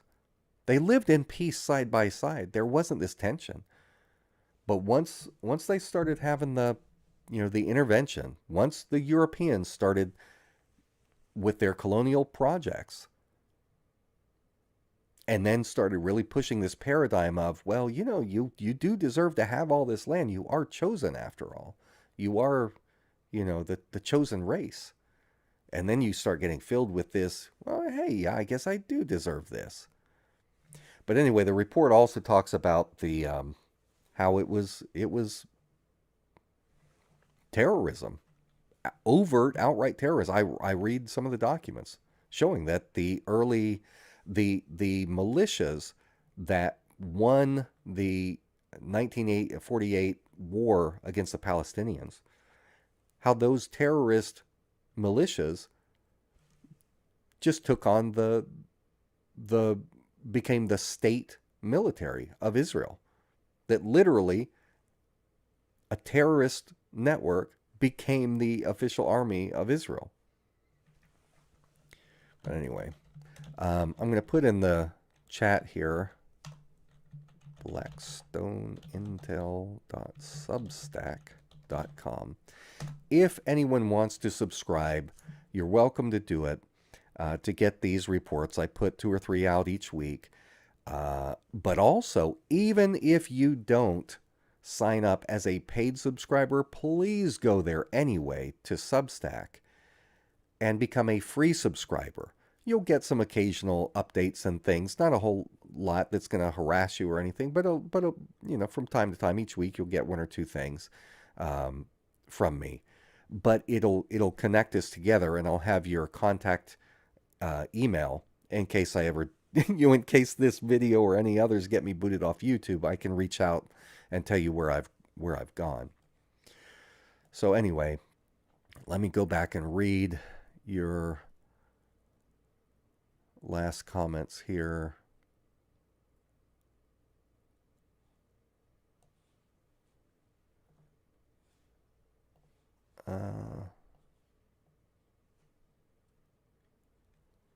Okay. Oh, George Orwell's birthday is June 25th. Cool. I did not know that. I'm glad you said that. Maybe I'll have to do a book reading tomorrow. Read some George Orwell. As a Christian, why are you against evangelical Zionists trying to bring about the biblical end times? Would you rather it not be fulfilled? I'm agnostic, by the way. Well, for one thing, it's a totally incorrect reading of the Bible. The Christians don't bring about the end times. Now, and I'm not saying whether I believe any of this stuff literally or not, but just approaching it from you know, the perspective of a believer, a Bible believer. The Christians are not the ones that are making this happen. It's the Antichrist that puts a lot of this in motion. The problem is Christian Zionism, this push towards supporting Israel and everything. Christian Zionists, most of them without even realizing it, they are the biggest anti-Semites in the world. Because what does the Bible say? What is going to happen? The Antichrist comes, all this happens, you end up with the armies of the world gathering to have this end times Armageddon out there in Gog and Magog in Megiddo. Big battle against against, it doesn't say Israel, but against God's people, against the Jews. And what does the book of Revelation say happens? It says that they are just wiped out, massacred. The Jews get massacred, genocided. In fact, it says in the book of Revelation that were it not for the return of the Messiah himself to intervene on their behalf, they would be wiped out and annihilated from the earth. That Jews would be no more. That's how much annihilation is going to happen according to the Christian the Christian view, the book of Revelation. So when you have all of these Christian Zionists, and they're like, yeah, we support the Jews. What they're trying to do is kind of like the extremists among the Muslims, like ISIS, who were trying to force their Messiah to return by trying to create apocalyptic conditions of chaos and bloodshed and trying to create an environment that seems to match the conditions where he returns. And what is it? It's the Mahdi. Is that what it's called? Not the Messiah, but the. But anyway, so they're fanatics. They're crazy. Like, how could your God possibly want you to be out there committing mass slaughter so that he'll have an excuse to come back? But that's what Christian Zionists are essentially doing. They're pushing for Israel. They're pushing for the end times things because they want Jesus to come back. They want conditions to exist so that Jesus will return. They're trying to force this. But for that to happen before Jesus returns, the Jews will first be massacred. That's just, I'll pull out my Bible sometime and we'll read it in one of these shows. And so are they saying that to the Jews that, hey, we're supporting you because we want you to get strong and rebuild the temple and all of this stuff so that you can get into a big fight with everybody and that you'll get massacred. And it's only when you're about to be eradicated as a people that, as the scriptures say, God will remember his promises to the fathers and will come back and save you from total eradication. Now, is that not anti-Semitic? That's extremely anti-Jewish. That's crazy. That's nutty. So trying to force it from the perspective of a believer, what I would say is let God manage this himself. Do not try and intervene and force God's hand. If God can't handle this on his own to fulfill his own prophecies and bring that about, if these little evangelicals are the ones that have to make things happen then it's a pretty freaking weak God. That's not much of a God that needs Paula White to get out there and make all this happen.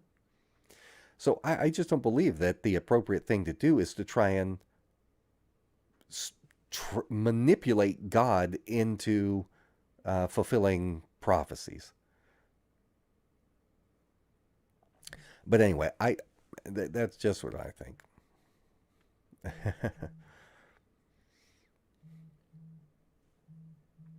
And they're just Christian Zionists don't know squat about what's in the Bible. What they know, what a Christian Zionist knows, is what they think is in the Bible, what they have been told by their Scofield Bible indoctrinated pastors is in the Bible. All of this fanatical love for Israel is ridiculous.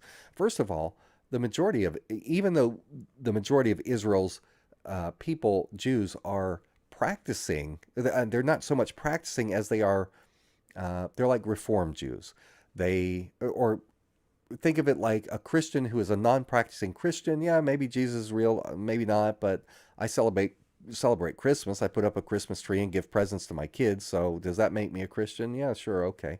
Well, that's about the level of a lot of the Jews in Israel. In fact, Israel per capita among Western nations or any nation where they're other than something like China or somewhere where they don't have any belief in the three big religions. But among the nations where you've got Christianity, Islam, or Judaism, the state of Israel has the highest per capita number of atheists. I mean, just think, Karl Marx was an atheist. All these people were atheists. The Bolsheviks that created the Soviet Union were atheists. Sigmund Freud, atheist, which is fine. Like, I don't have a problem if someone believes or doesn't believe. It doesn't make a difference to me if someone's a believer or not a believer. Doesn't affect me either way. But the Christian Zionists just don't know what they're talking about. They are lazy learners. They don't read what's in the Bible. They just repeat platitudes. They just do their the fake mumbling, speaking in tongues and everything, which they were doing that outside the White House today. You can go to my Twitter feed, Blackstone Intel, and I've got somewhere in my feed from today's posts some of Trump's spiritual team or whatever they're called. They were out in the parking lot. Some of them speaking in tongues and doing this dramatic prayer, and just ridiculous. But anyway, if it radicalizes you, then I don't like it. Whether it's a radical form of Islam, where you end up with Salafists or the Takfiri, the Saudi Wahhabis, that's extreme. Same with Christians. If you're so radical that you think that Donald Trump is the Messiah, your political Messiah, you kind of have drunk the Kool-Aid. You've been brainwashed. That's pretty freaking extreme. That's not normal. That's not healthy. Anyway. Hey, Lawrence from San Francisco. Good to see you. Hey, Supplanter's out there singing my song. I hear Ozzy in as you sing it. War Pigs, great song by Black Sabbath. Great song.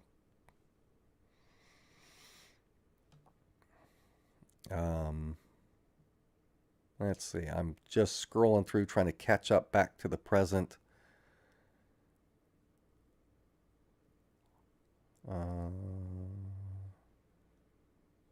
Omar says, been following you for 20 years. I remember when they called you anti-Semite and you stood your ground. The tide has changed and they can't hide their lies anymore in the age of the internet. Stay safe. Thank you, Omar. Kind comment. I appreciate it.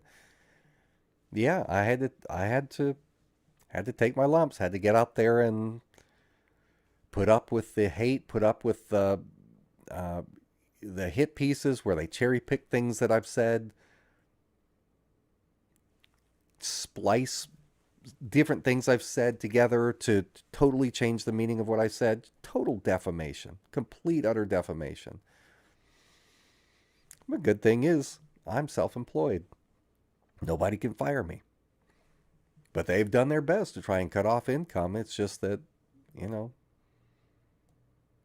I keep plugging away.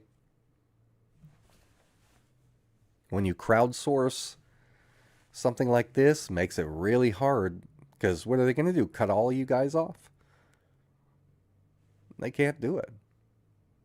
Knock me off YouTube, I'll go somewhere else.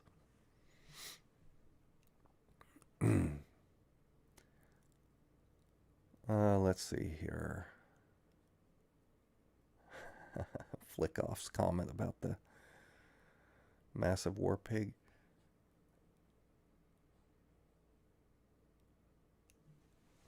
Yeah. Pal Sear says, as long as the Wahhabi or hardcore Baptist stays peaceful and doesn't try to actually harm nor their families' freedom of expression, but keep that out of politics.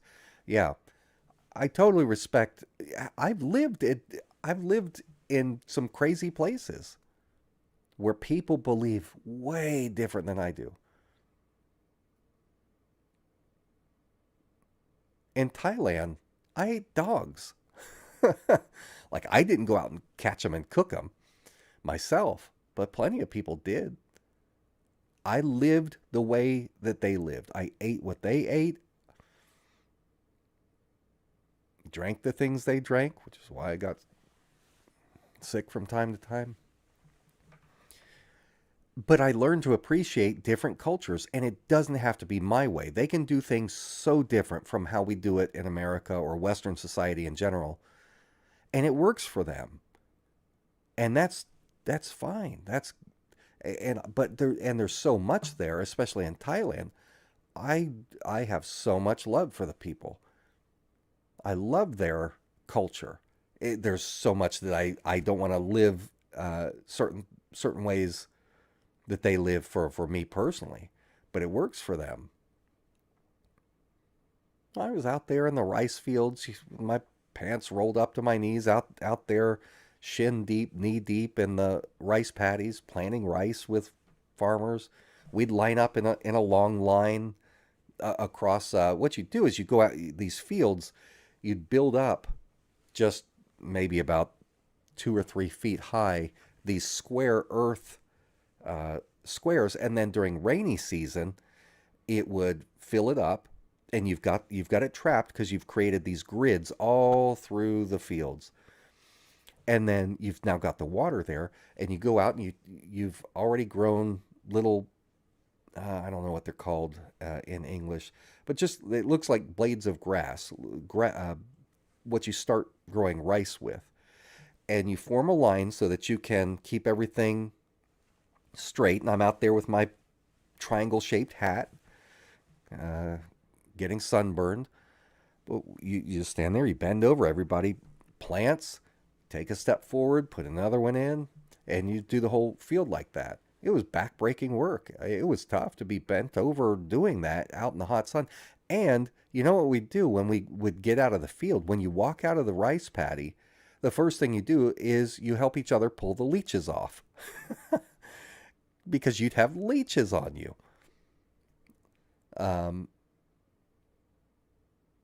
It was a really crazy culture, real culture shock for me.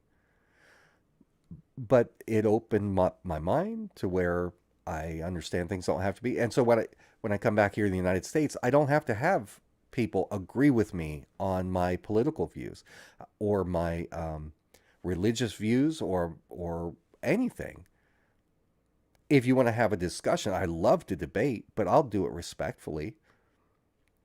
Unless you get nasty, and then I'll get snooty with you and snipe you back. If that's how, the rules we set down. But otherwise, I like hearing different perspectives. And that is something that has changed a lot in America that I really think we need to work on trying to get back to, is listening to each other, enjoying the process of learning and communicating with people who have different values than we do, or different interests, or have a different perspective on stuff. But that's not what we do. What we all do now is everything is extreme. If you're a it's not good enough to say that your neighbor is a Democrat, right? What is it? Your Democrat's a Marxist. Your neighbor is what? Whatever all the things, I don't even know because I don't participate in it, but whatever the things are, and then the Democrats are going to call all the Republicans racists and white supremacists and all the stupid things that they call, and you can't have a dialogue if somebody's calling you names like that. Yeah, Andy is saying it. It's very tribal. So I hope that as the age of Trump in 3 years, when we can get past that, hopefully we don't have like a J.D. Vance thing, because he'll just perpetuate this same kind of MAGA bro nastiness. The Marjorie Taylor Greens or the Alexandria Ocasio-Cortezes on either side of the aisle, the extremists who say hateful things to each other. We got to get rid of these people and stop letting them divide us against each other. You can have a strong belief, a strong opinion that you stand on and you don't move, and still be a decent person to your neighbor. Anyway, Trump Jr. Normally I would say Trump Jr. doesn't stand a snowball's chance, but holy crap. All it'll take is for Israel to bring QAnon back and have QAnon do the Q drops or breadcrumbs or whatever it was called, and have it lead to the same high-level military leaders that were trying to save America and go after the adrenochrome-sucking Democrats and recruited Trump. Now they want to bring in Trump's son to continue the legacy and save America. And it'll program America. It'll program that faction of America that just cannot resist a good conspiracy theory and will fall for it in an instant. So normally I'd say someone like Donald Trump Jr. has no chance. But then again, I thought Donald Trump had no chance. I thought people were smarter than this, and it turns out we were pretty stupid. We were pretty stupid overall. Because words and rhetoric and entertainment are enough to fool people. Whatever. Yeah. Supplanter, you're still on 4chan, bro. I'm on 256chan. Taco Tuesday.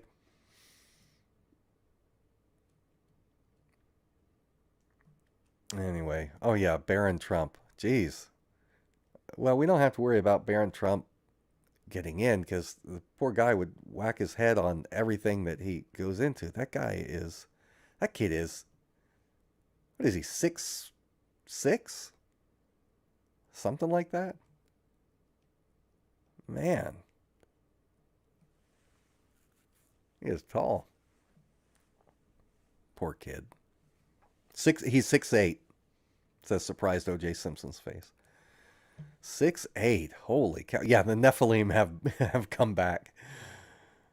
Oh, that'll be it. QAnon 2.0 will come out, and that's what we'll have is the Nephilim, because you can get the Christian Zionists on board if you just sprinkle in some stuff about that or Nibiru or something.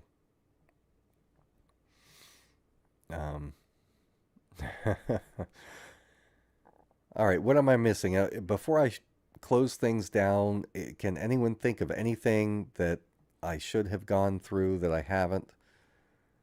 You know, the last time I slept, let me think about it. It's 1 a.m. now. So I didn't sleep at all last night. I haven't been to bed since, so we're now at 1 a.m. on Tuesday morning. So Sunday, sometime on Sunday was the last time that I slept.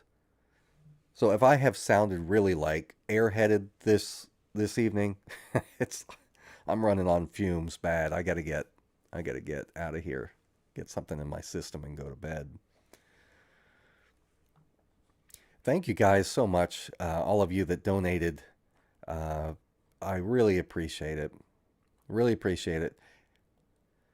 Tells me, that like it's a kind thing to me. I always feel like, man, that's nice. They're showing me a compliment by giving me some money out of their pocket, and that's nice. But I also it makes me feel like a kinship with people who are like, you know what, this stuff about our government being screwed up, or Israel's abuse of the Palestinians, or the U.S. government being taken over more and more and more by the Israel lobby, and I want to do something about it. And so I'm going to help fund this kind of news reporting.